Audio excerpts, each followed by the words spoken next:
Hello अस्सलाम वालेकुम everyone. देखिए आज हमारा टॉपिक जो है ना कुकिंग का, वो है मिर्ची का सलन। देखिए कराची में इस मिर्ची को दरअसल हमने कटने के बाद हमें याद है कि हमें पूरी एक मिर्ची दिखाती है आपको, लेकिन ये बड़ी वाली जो मिर्ची होती है ना, थोड़ी सी बड़ी वाली एक शिमला मिर्च होती है, वो नहीं, छोटी मिर्ची होती है, उसकी बड़ी मिर्चें। कराची में इसको जर्मन मिर्ची कहते हैं। अब मुझे नहीं पता पाकिस्तान के और सूबे में इसको क्या कहते हैं, और पूरे मुल्क में या पूरी दुनिया में इसको क्या कहते हैं मुझे नहीं मालूम। इंग्लिश में पता होगा। लार्ज साइज़ की जो मिर्च होती है वो है।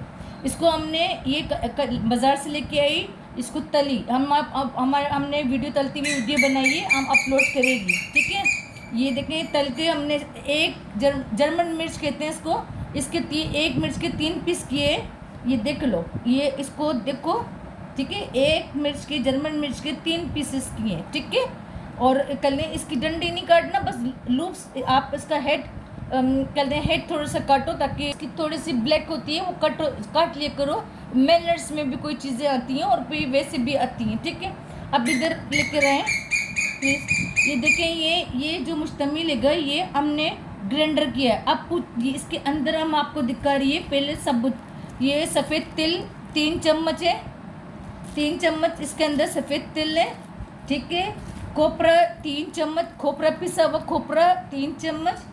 मेथी दाना चम्मच कौन सा, ये वाला चम्मच, देखें ये वाला दरमियाने साइज़ का चम्मच कभी नहीं भूलना, चमचे बड़े काम के होते हैं।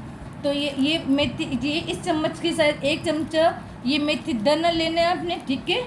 और आधा चम्मच जो है वो कहते हैं ये राई लेनी है, राई है ये, ठीक है। राई बोलते हैं कराची में, और मुझे नहीं पता और कंट्री में क्या बोलती है।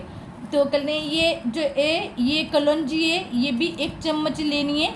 ये देखें, अब आप लोग ये मेरे हाथ में देख लें और चम्मच देख लें। ये देखें चम्मच, ये चम्मच हैगी, और ये इस तरह इंग्रेडिएंट्स हैं, ठीक है। जो 3 चम्मच हैं, कुछ आधे चम्मच का भी हैगा, राई आधे चम्मच लेना वरना टेस्ट ख़राब होगा, ठीक है। उसके बाद ये हमने इसको ग्राइंडर करा, ये देखो, ठीक है, समझ में आ गई। हमने मिर्चों के बारे में बता दिया। अब ये देखो, हमने इस दरमियाने साइज़ की, ये देखो दरमियाने साइज़ की ये अनियन है। अनियन ये हमने 6 ली थी, काटी, इसको कट करी, कट करके हमने इसको भूनने के बाद हमने इसको कल पीसा। अच्छा, सबसे पहले सबसे इम्पोर्टेंट चीज़ ये है, ये जो अनियन है ना, ये अनियन, इसको पहले आप जैसे काटा फिर पीसने के बाद ये बात ये शुड कीप इन माइंड कि देखो ये हमने इस टाइप की 6 प्याज़ें ली थी, अनियन ली थी हमने, इसको कट करने के बाद आप उसमें कोई भी कढ़ाई पतीली को हीट कर रहे, तेल इस्तेमाल नहीं करना है। देखो इस बात पे गौर करो कि इसमें तेल इस्तेमाल नहीं करनी।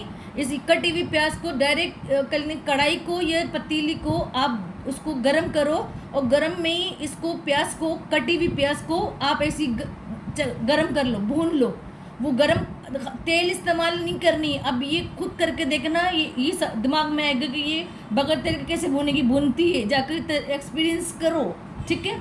उसके बाद देखो पिसा हुआ 3 चम्मच हमने लहसुन और प्याज वो कहते हैं ये लहसुन और अदरक दोनों को मिला के हमने पेस्ट बनाई है। 3 चम्मच है ये, पे मैं इधर लेके आओ, ये बताना बार ज़रूरी है। एक दफ़ा ये जो पाउडर है ना, ये आपको ये मिर्चों का जो पाउडर नज़र आ रहा है, इसके अंदर हमने खुद पीसी है ये, उसमें इमाम दस्ते में ये ज़ीरा, कुटी मिर्च है, कुटी मिर्च आधी चम्मच, ये वाली जो है ना, देखो चम्मच कहाँ गई, चम्मच जो है ना, ज़ीरा लेना, कुटी मिर्च लेना, हल्दी लेना, धनिया पाउडर लेना, मेथी दाना आधी चम्मच लेना। लेकिन खटाई पाउडर जो है ना, बिल्कुल ऐसे नमक के बराबर थोड़ी सी लेना, वरना गला ख़राब हो जाती है। उसको हमने उसको कूट लिया। जब भी देखो ये मोटा सा भी है, थोड़ा मोटा सा होगा तो ये बड़ा टेस्ट देता है। और ये धनिया पुदीना जो है ना, देखो हमेशा हम करते हैं, हमारी अम्मी ने हमें ये सिखाया कि धनिया और पुदीना, और आप जाकर गूगल कर लो कि धनिया और पुदीने की बड़ी हिफाजत होती है, इसलिए इसको खाना पकाते वक्त ही ना डालते हैं हम। ये सिर्फ खुशबू नहीं देती, मिंट के बेनिफिट अलग हैं। कोरिएंडर के बेनिफिट्स अलग होंगे, इसलिए मिक्स करके हम इसको सालन में ही डालती है। ठीक है, ये इंग्रेडिएंट मेन हमने आपको बहुत अच्छे से समझा दिए। Thank you so much. आइए, कम इन द किचन।